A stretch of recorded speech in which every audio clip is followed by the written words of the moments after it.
क्या कंगना रनौत के एक इंटरव्यू से बीजेपी की मुश्किल बढ़ गया है? जी हाँ, आपको बता दें कि कंगना रनौत जो हिमाचल प्रदेश के मंडी से लोकसभा सीट से सांसद है। कंगना रनौत का एक ऐसा इंटरव्यू सामने आ रहा है जिससे लोग फिर से चर्चा में आ गए हैं।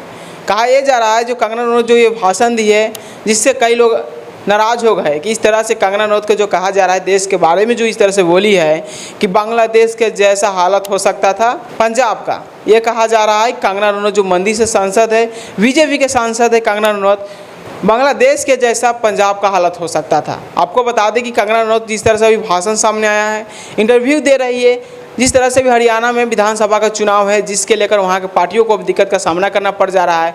कहा यह जा रहा है कि ये कंगना रनौत का एक इंटरव्यू से पूरी तरह से देखा जा रहा है कि पंजाब में और विधानसभा का जो भी चुनाव होने वाला है जिससे भी दिक्कत हो सकती है बीजेपी को। आपको बता दें कि कंगना रनौत जिस तरह से भाषण दी है इसके बाद बताया जा रहा है कि कंगना रनौत ने ये भी कही है कि जब किसान आंदोलन कर रहे थे तो उस वक्त रेप हो रहा था, हत्या हो रहा था। क्या जब किसान आंदोलन बल्कि 1-2 महीना बल्कि साल भर तक किसान आंदोलन करते रह गए, क्या उस वक्त ऐसा मामला सामने आया था किसान आंदोलन के द्वारा कि उस वक्त रेप और हत्या का इस तरह से कहा जा रहा है कंगना रनौत के द्वारा 1 साल भी किसान आंदोलन अपने सड़क पर बैठ के पूरे तरह से अपनी मांगों को पूरा किए और उसके बाद ही कंगना रनौत का ये इंटरव्यू आ रहा है कि किसान जो आंदोलन कर रहे थे उसमें रेप और हत्या किया जा रहा था। इस तरह से कहा जा रहा है। मंडी के जो सांसद है, बीजेपी के सांसद कह सकते हैं, जो कंगना रनौत है, उनका कहना है कि जो किसान आंदोलन कर रहे थे जिसमें रेप और हत्या हो रहा था, अगर उस वक्त ये किसान बिल वापस नहीं लिया जाता तो बांग्लादेश का जैसा कहा जा रहा है कि कहीं ये पंजाब का हाल हो सकता था। क्या इस तरह से जो इंटरव्यू दे रही है कंगना रनौत, क्या कहाँ तक सही है? कंगना रनौत ये भी कही थी कि 2014 में मेरा देश आज़ाद हुआ था। क्या इस तरह से जो इंटरव्यू से जो सामने आ रहा है, कंगना रनौत का जो इंटरव्यू जो सामने आ रहा है, इस तरह से जो बातें बोल रही है, क्या ये कहाँ तक सच है? क्या इस तरह से जो बीजेपी के जो सांसद है कंगना रनौत, क्या बीजेपी के लिए बहुत बड़ी ये मुश्किल ठहरा हो सकती है?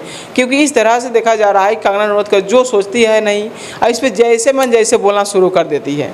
क्या इतने दिनों से जो किसान भाई लोग जो आंदोलन कर रहे थे, अपने मांगों को पूरी कर रहे थे, क्या उसमें रेप और हत्या किया जा रहा था? इससे लोग को अभी देखा जा रहा है कि आक्रोश में आ गए हैं कि इस तरह से कहा जा रहा है। बीजेपी के सांसद कंगना रनौत के द्वारा कहा जा रहा है कि अगर उस वक्त अगर सरकार बिल वापस नहीं लेती तो पंजाब का हाल हो सकता था बांग्लादेश का जैसा। क्या मेरा देश में इस तरह का हालत अभी देखा जा रहा है? क्या ये लोग डर रहे हैं फिर से, जिसे कहा जा रहा है कि मेरा देश का बांग्लादेश जैसा हालत हो सकता है?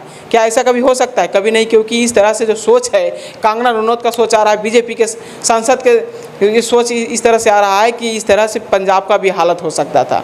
किसान अपने आंदोलन करने के लिए, अपने मांगों को पूरी करने के लिए वो पूरी तरह से धरना दिए थे, सड़क पे कई ऐसे सालों 1 सालों तक रहे थे, फिर भी ऐसा मामला सामने नहीं आया था। किसी ने ऐसा आवाज़ नहीं, एक शब्द भी नहीं बोला था कि जो किसान है वहाँ पे रेप और हत्या किया जा रहा है। इस तरह से कहा जा रहा है बीजेपी के सांसद कंगना रनौत के द्वारा। आप कमेंट करके बताइए क्या 2014 में देश आज़ाद हुआ था? ये कंगना रनौत का ही कहना था। आप देख रहे थे जय श्री स्पेशल न्यूज़, मैं राजा कुमार।